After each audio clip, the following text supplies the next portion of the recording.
bem, pessoal. Agora a gente vai estudar os diagramas de interação da UML, né? Aqueles diagramas que eu falei para vocês que vão mostrar um conjunto de objetos e os seus relacionamentos. E isso inclui as mensagens que podem ser trocadas entre esses objetos, tá? Por exemplo, um objeto invocando um método de outro objeto. Ok? A gente vai começar com um diagrama de sequência, que é o mais importante deles aí de longe, tá? Em termos de prova de seleção, é o que costuma ser mais cobrado, ok? Então vamos lá, pessoal. Diagrama de sequência agora.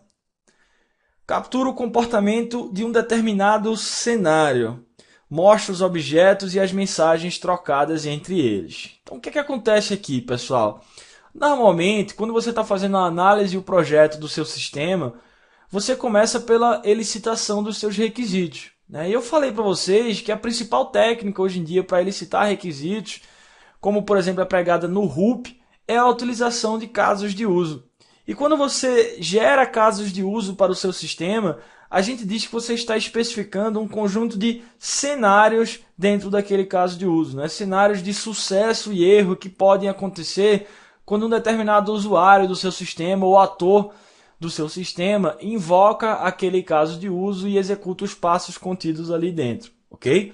Então, a gente estudou também, quando a gente viu o diagrama de casos de uso, que casos de uso não mostram como aquelas ações são realizadas. Ou seja, ele não mostra o que acontece por trás no seu sistema, como é que um objeto cria o outro, chama uma mensagem de uma determinada camada do seu sistema, para de fato realizar, né, executar aquelas ações. Na verdade, o caso de uso só mostra o que acontece, os passos que acontecem dentro daquela sequência de ações. Agora, como esses passos são realizados por trás no seu sistema, você não mostra isso num caso de uso, ok? Então a gente diz que para realizar um caso de uso, pessoal, para mostrar como aquele caso de uso é executado pelo seu sistema, você pode usar diagramas de sequência, por exemplo. E é isso que eu estou falando na primeira linha aí para vocês. Diagrama de sequência captura o comportamento de um determinado cenário. De todos aqueles cenários que podem estar contidos dentro de um caso de uso, pessoal, um cenário de erro, por exemplo. Como é que o cara tenta, naquele exemplo que eu falei para vocês, retirar dinheiro de uma conta e não tem saldo?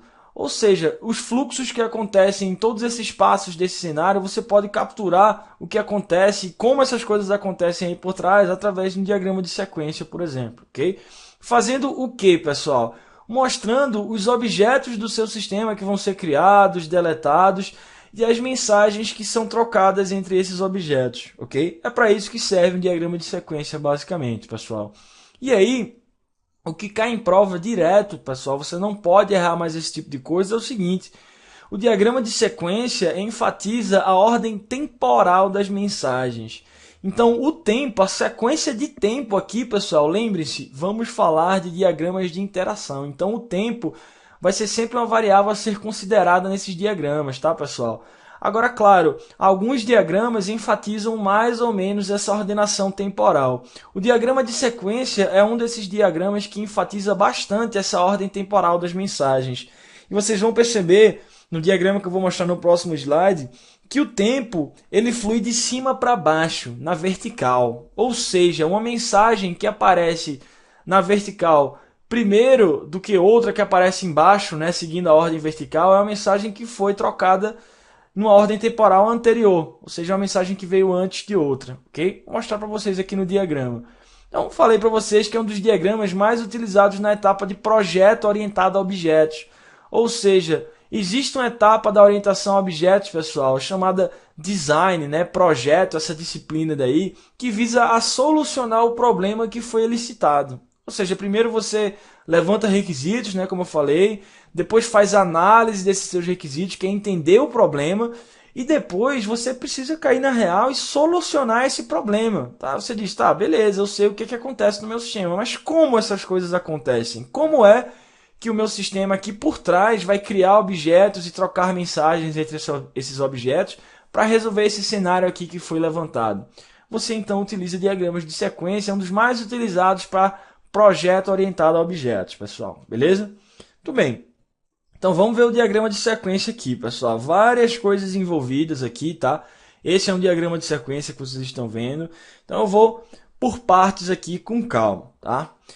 Primeiro, naquele eixo horizontal ali em cima, pessoal, onde vocês estão vendo uma compra, um pedido, um produto, um cliente, assim por diante, tá? O cenário que eu estou mostrando para vocês aí, que esse diagrama de sequência está realizando, modela um pedido feito por um cliente, como o preço do produto que esse cliente pediu vai ser calculado, tá? Basicamente isso. Então, lá em cima, aquelas caixinhas retangulares ali, são o que a gente chama de participantes.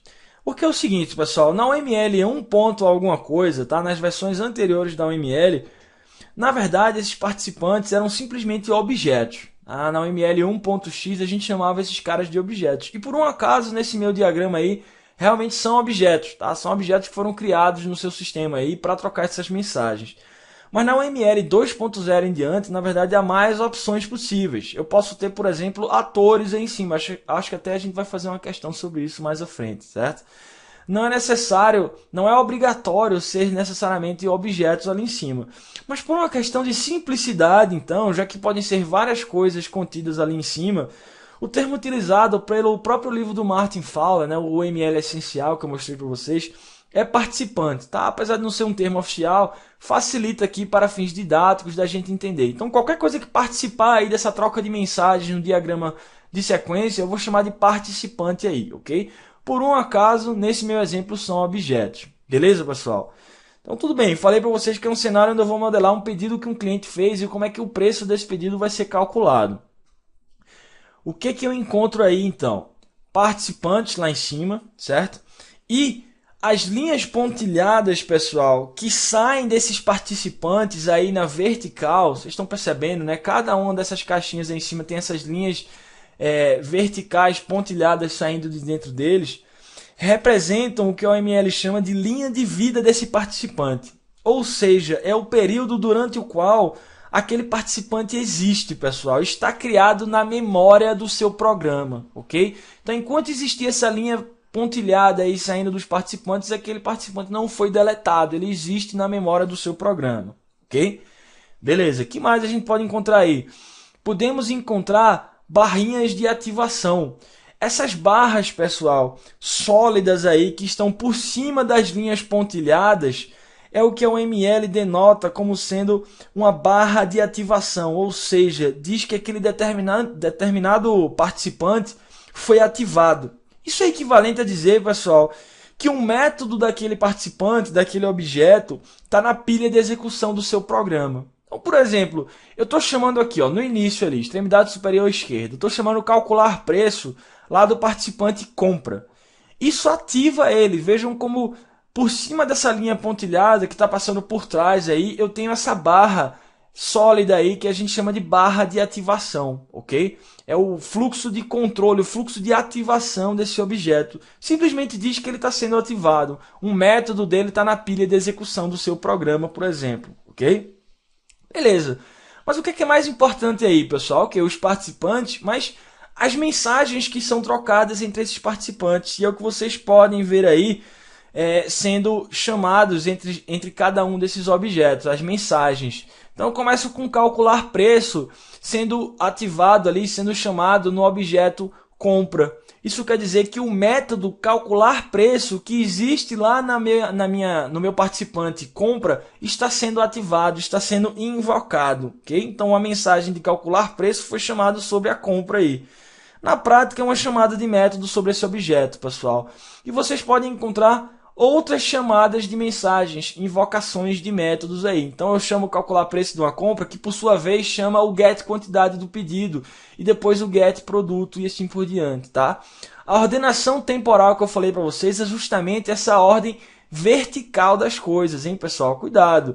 Então, por exemplo, get quantidade aí é um método que está sendo chamado do objeto pedido, beleza? Mas ele vem em cima do método getProduto, ou seja, a minha ordenação temporal é sempre de cima para baixo, pessoal, é o eixo vertical. Então isso quer dizer que, na verdade, o método getQuantidade é chamado antes do método getProduto, por exemplo, ok? A ordenação temporal é sempre de cima para baixo. Então, todas essas chamadas aí são mensagens trocadas entre esses objetos, beleza?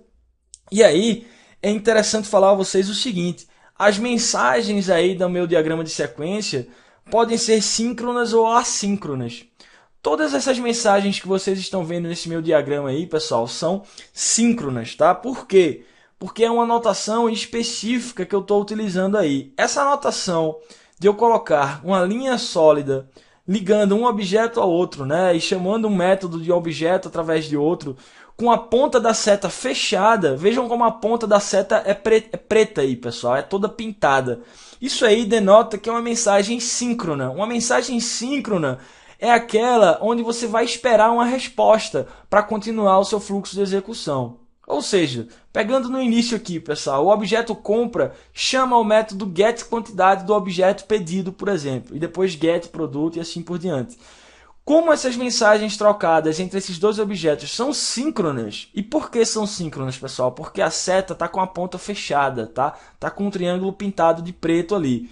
Então, o objeto compra, ao chamar o método getQuantidade de pedido, vai esperar o retorno desse método getQuantidade de pedido para continuar o seu processamento, seguindo ali, por exemplo, com getProduto e assim por diante, ok? Isso é uma mensagem síncrona. Você sincroniza dois objetos e sempre espera a resposta do outro antes do primeiro continuar o seu processamento, ok? Agora, as mensagens poderiam ser assíncronas também, pessoal. Não estou mostrando aí, mas seriam setas com a ponta aberta, tá? Em vez da ponta estar pintada e fechada, ali pintada de preto, a ponta estaria aberta como uma mensagem de associação comum, como a gente encontra no diagrama de classes, por exemplo. Tá? Mensagens assíncronas são aquelas que o objeto que chamou não precisa esperar o retorno do resultado daquela mensagem para continuar o seu processamento. Tá? Você pode, por exemplo, abrir uma thread paralela, chamar uma determinada mensagem na primeira thread e abrir uma outra thread que você continua sem esperar o resultado daquela primeira. Ok? Beleza, então minhas mensagens podem ser síncronas ou assíncronas, pessoal. Que mais? Posso ter mensagens de retorno também. Se o analista considerar interessante, considerar importante denotar mensagens de retorno, ele pode, pessoal.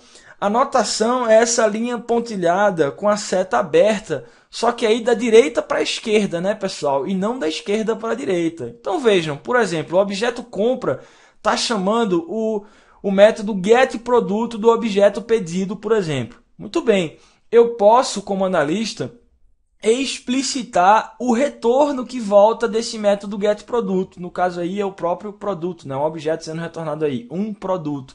A notação para retorno aí no diagrama de sequência da UML é essa linha pontilhada com a seta aberta na ponta, apontando da direita para a esquerda, né? Porque é algo que está retornando no seu diagrama, ok? Agora, isso aí é uma questão de escolha do analista, pessoal. Se você quiser explicitar os retornos, beleza. Agora, nem sempre isso é interessante. O diagrama vai ficar muito populoso, pessoal. Vai ficar com muita setinha aí no diagrama. Se você quiser, por simplicidade, não mostrar os retornos que voltam aí como resultado dos métodos sendo chamados, você pode. Simplesmente você não coloca os retornos, tá? Isso aí é opcional, ok? Também é possível haver autochamadas de objetos, pessoal. Vejam aqui embaixo, olha, calcular preço base e calcular descontos. É possível você ter isso também no diagrama de sequência. Ou seja, é um objeto chamando o método dele mesmo. Isso é possível, é um método privado dentro daquele objeto, por exemplo. Não tem problema nenhum, ok? Então, resumindo, pessoal, tudo isso que eu falei aqui. Participantes do meu diagrama de sequência lá em cima. Por um acaso, nesse meu exemplo aqui, são objetos, tá? Compra, pedido, produto e cliente. Cada um desses participantes vai chamar métodos de outros aí nesse meu exemplo, ou seja, mensagens são trocadas entre participantes. A notação para mensagens são essas setas aí, pessoal, apontando de um participante para o outro, ok? Mensagens, então, podem ser síncronas ou assíncronas. Se for síncrona, vai ser essa notação com a ponta da seta fechada, pintada de preto aí. Se for assíncrona, seria a mesma coisa, só que com a ponta aberta, tá? Sem fechar um triângulo na ponta, sem pintar de preto, ok? Beleza, que mais? Posso ter mensagens de retorno, que é essa linha pontilhada apontando da direita para a esquerda. Posso ter autochamadas entre os meus participantes, ou seja, um participante chamando um método dele mesmo, ok? Além disso, tenho as minhas linhas pontilhadas verticais aí que representam a linha de vida do participante, isso é, o período durante o qual aquele participante existe na sequência, está criado na memória aí do seu diagrama de sequência, E finalmente temos as barras de ativação. Toda vez que uma mensagem é chamada naquele participante, denota que aquele participante foi ativado. Isso é equivalente a dizer que um método daquele objeto, por exemplo, está na pilha de execução do seu programa. Resumindo, é isso daí, pessoal, ok? A ordem temporal é de cima para baixo. Get quantidade vem antes de get produto, por exemplo, que vem antes de get detalhes, preço e assim por diante, tá? Esse eixo Y daí é o eixo temporal do seu diagrama de sequência, é por isso que a gente diz que ele enfatiza essa ordenação temporal, ok?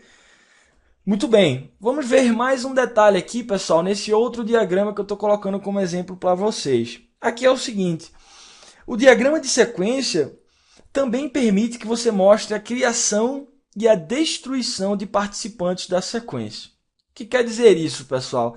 No slide que eu mostrei aqui para vocês passado, todos aqueles meus participantes, eu não denotei nenhuma criação ou destruição ali naquele diagrama. Ou seja, era como se antes daquela sequência começar, todos eles já estivessem criados na memória do seu programa, ok?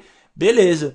Mas isso nem sempre é verdade. Você, como analista, pode considerar importante denotar a criação e a destruição de objetos na memória do seu programa através do seu diagrama de sequência, beleza? Então, como é que isso acontece, pessoal? Vocês estão vendo aí 3 participantes nesse meu diagrama de sequência, mas nem todos esses 3 participantes estavam criados na memória antes dessa sequência começar. Na verdade, só aquele participante controlador estava criado a princípio, ok? E aí, para você criar um participante, qual é a anotação? Você desenha a seta de mensagem diretamente apontando para a caixinha do participante, pessoal. Vejam como o participante controlador chamou uma mensagem de criação, chamou um new para o participante classe de dados, por exemplo. E vejam como essa seta não aponta para a barra de ativação do participante. Aponta, na verdade, diretamente para a caixinha do participante, certo? Isso denota a criação desse objeto na memória do seu programa, ok? Isso acontece de novo aqui, ó, do objeto classe de dados, criando um comando SQL, aquele último participante ali da direita. Vejam como a mensagem new aponta diretamente para a caixinha do comando SQL, ok? E existem outras mensagens normais aí que a gente já estudou, né, pessoal? Mensagens síncronas, mensagem de retorno, auto-mensagem ali embaixo, olha, extrair resultados e assim por diante, ok? Então, o detalhe aqui é o seguinte, você pode criar participantes. E se esse seu participante faz algo imediatamente após ser criado, né, como algo sendo chamado, por exemplo, dentro do construtor desse participante, então a barra de ativação desse participante, pessoal, é desenhada diretamente a partir do participante. O que é que eu estou querendo dizer com isso? Vejam, por exemplo, aqui o objeto controlador criando o objeto classe de dados ali com aquela mensagem de new, apontando diretamente para a caixinha da classe de dados. Beleza. Se esse meu objeto classe de dados já for ativado na sua criação diretamente, sei lá, ele faz alguma coisa no construtor dele diretamente já. Vejam como a barra de ativação desse meu objeto classe de dados já vem diretamente dentro dele ali, ó. Eu não tenho nenhuma linha vertical pontilhada aparecendo na caixinha da classe de dados ali. Já tem uma barra de ativação sendo puxada diretamente dessa caixinha da classe de dados, ok? Se o meu objeto já fizer alguma coisa imediatamente após a sua ativação. Eu posso mostrar isso no meu diagrama de sequência, ok? Já no meu comando SQL aqui não é o caso, né? Eu primeiro crio o objeto, aí vem aquela minha linha vertical ali dele, e depois é que eu chamo alguma coisa dele, que seria lá o método executar, tá? Então cuidado com isso. Agora eu falei de criação de objetos aqui, pessoal. Eu também posso ter destruição de participantes, tá? E como é que isso aí é denotado, pessoal? A destruição de um participante vai ser denotada por um grande X na linha de vida desse participante.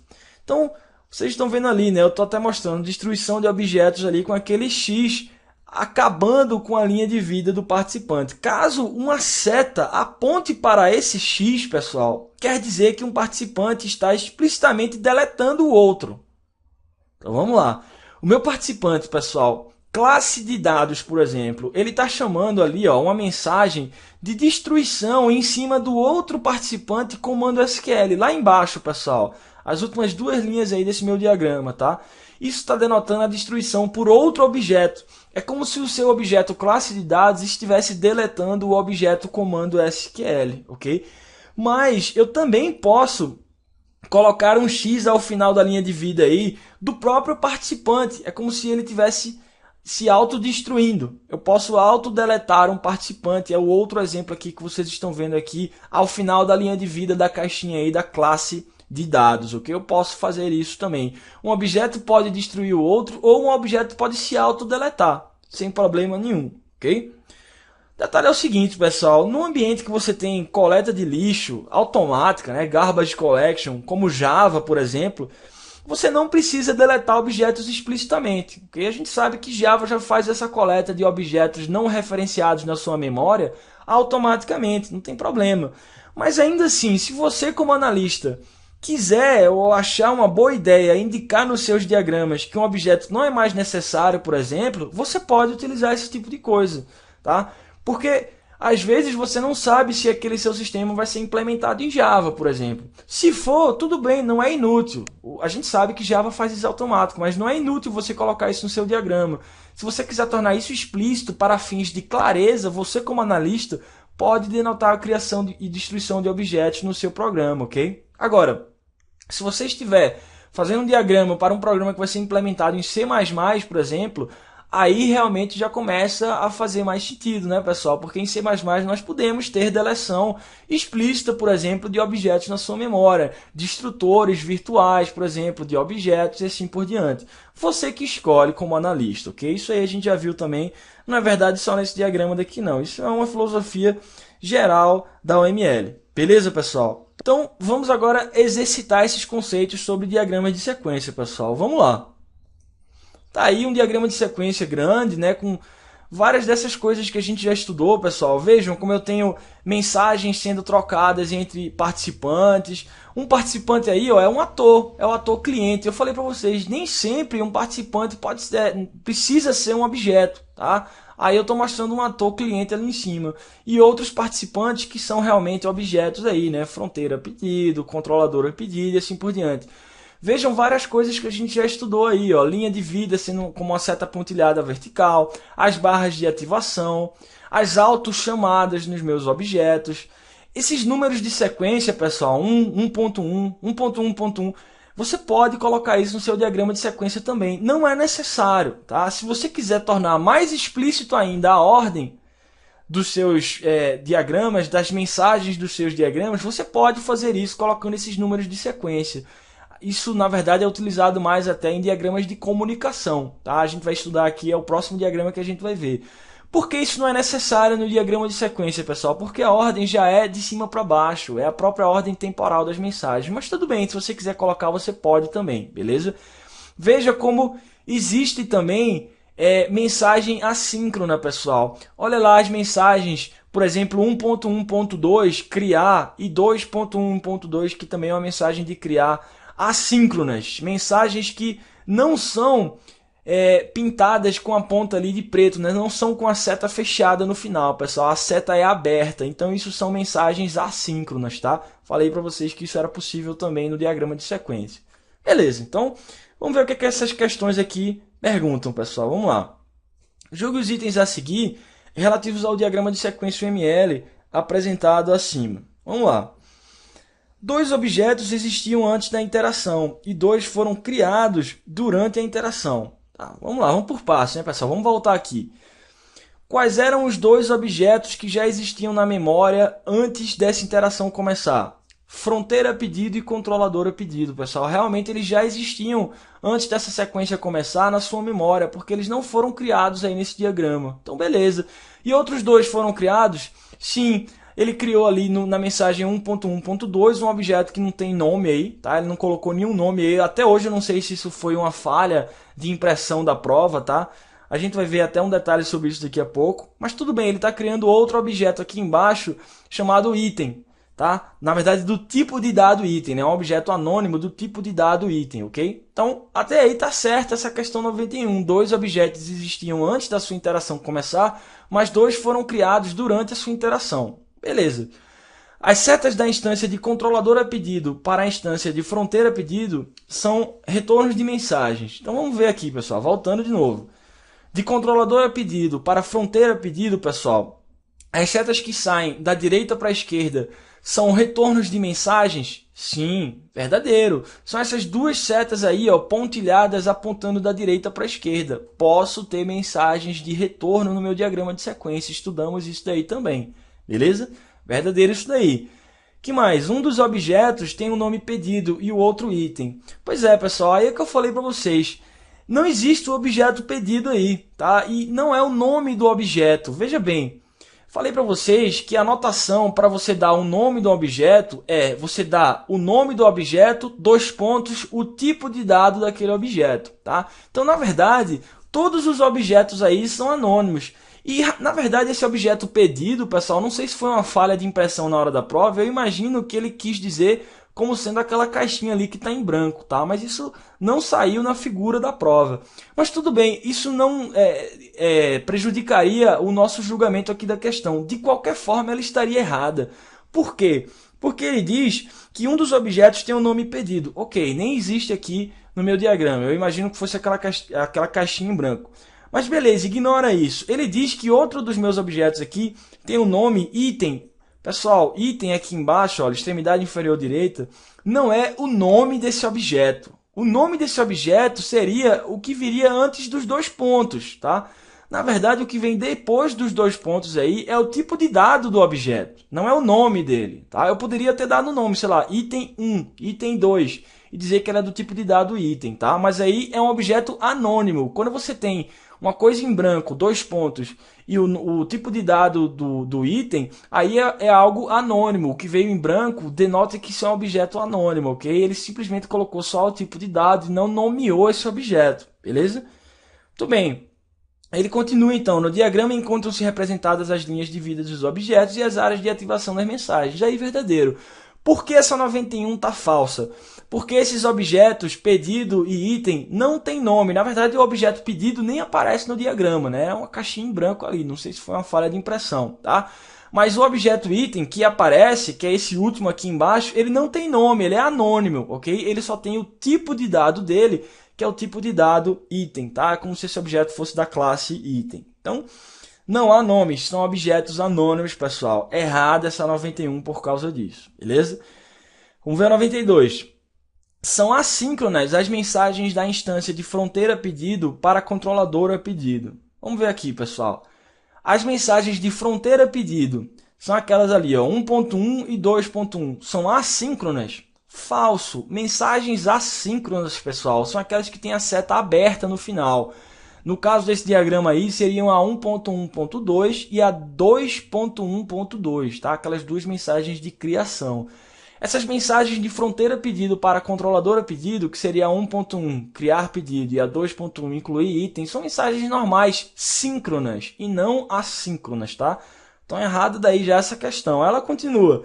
Há um erro no diagrama, pois uma instância de uma classe não pode enviar mensagens para ela mesma. Ele está dizendo o seguinte, pessoal, eu não posso ter autochamadas no meu diagrama de sequência. Falso de novo. Sabemos que é possível um objeto chamar um método dele próprio, um método privado, por exemplo, sem problema nenhum. Por isso que essa questão 92 está errada, ok? Então, pessoal, o diagrama de sequência, a gente estudou vários detalhes dele aqui. Os níveis das questões não costumam passar muito disso daqui que vocês viram, tá? Isso daqui que a gente viu com vocês, criação e destruição de objetos, todas essas notações de mensagens síncronas, essa questão da Petrobras aqui costuma ser o nível máximo que é cobrado aí sobre diagrama de sequência, não costuma passar disso daí, ok? Agora, você precisa lembrar desses detalhes na hora da prova. Agora fica fácil, né? A gente acabou de ver aqui todos os detalhes, né? A gente está fazendo uma questão de uma coisa que a gente acabou de ver. Na hora da prova, você precisa saber isso na ponta da língua, que uma mensagem com a seta fechada no final é uma mensagem síncrona, que uma mensagem com a ponta aberta é uma mensagem assíncrona, que uma mensagem de retorno, ela aponta da direita para a esquerda e é sempre pontilhada com a sua ponta aberta, que eu tenho barras de ativação, que eu tenho linhas de vida, que eu posso criar e destruir objetos, que a criação de um objeto aponta diretamente para a caixinha daquele objeto e que a destruição de um objeto é um X na linha de vida daquele objeto, que eu posso ter autochamadas nos meus diagramas de sequência. Tudo isso você tem que saber e lembrar na hora da prova para resolver questões como essa daí, ok? Então revisem esse trecho daqui, se for o caso, porque diagrama de sequência cai bastante em prova de seleção, hein, pessoal? Os outros que a gente vai ver aqui nos próximos trechos são mais tranquilos, inclusive o diagrama de comunicação, que é o próximo que a gente vai ver, é equivalente ao diagrama de sequência, tá? Pode representar exatamente as mesmas informações desse diagrama que a gente acabou de estudar, ok? São essas coisas que a gente vai ver nos próximos trechos, pessoal. Voltamos já.